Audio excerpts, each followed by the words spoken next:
আসসালামু আলাইকুম সম্মানিত ফেসবুক বন্ধুরা, সকলে কেমন আছেন? আল্লাহর অশেষ রহমতে আশা করি সকলে ভালো আছেন। তো প্রিয় দর্শক, আসলে আপনারা জানেন যে বৃষ্টিটি হয়েছে আজকে সমস্ত গাজীপুর জেলায় প্রচণ্ড ঝড় বৃষ্টি হয়েছে। তো আমি একটা কথা বলতে চাই যে এই ঝড় বৃষ্টির ভিতরে আসলে পাইটালবাড়ি মসজিদের সামনে আসলে প্রচণ্ড বড় একটি গাছ আসলে রাস্তায় ঝড়ের কারণে কিন্তু পড়ে যায়, আর সে কারণে রাস্তার মানুষ চলাচল করতে পারে নাই। তো সকলে আসলে অনেকক্ষণ ধরে অপেক্ষা করছিলাম যে আসলে গাছটি কাটার জন্য কোনো ব্যবস্থা করা যায় নাকি।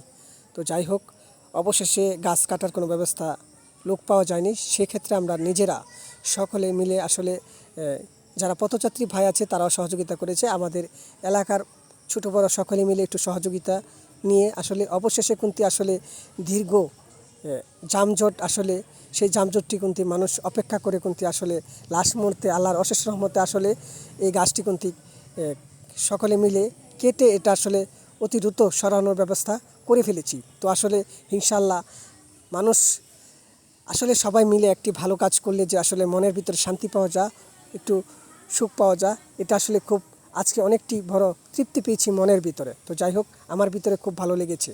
তো আপনাদের কেমন লেগেছে সেটা আপনারা কমেন্টস বক্সে জানাবেন। প্রিয় দর্শক, সবসময় দোয়া করবেন। প্রিয় দর্শক, আসলে যাই হোক, অন্ততপক্ষে অবশেষে এই গাছটি সবাই মিলে কেটে সরাতে পেরেছি, যে এটা আসলে অবিশ্বাস্য ঘটনা। কারণ এত বড় গাছ আমরা কখনো এইভাবে সরাবো এটা কল্পনা করতে পারি নাই। যাই হোক, আপনাদের দোয়ায় অনেক কিছু পেয়েছি। আল্লাহ।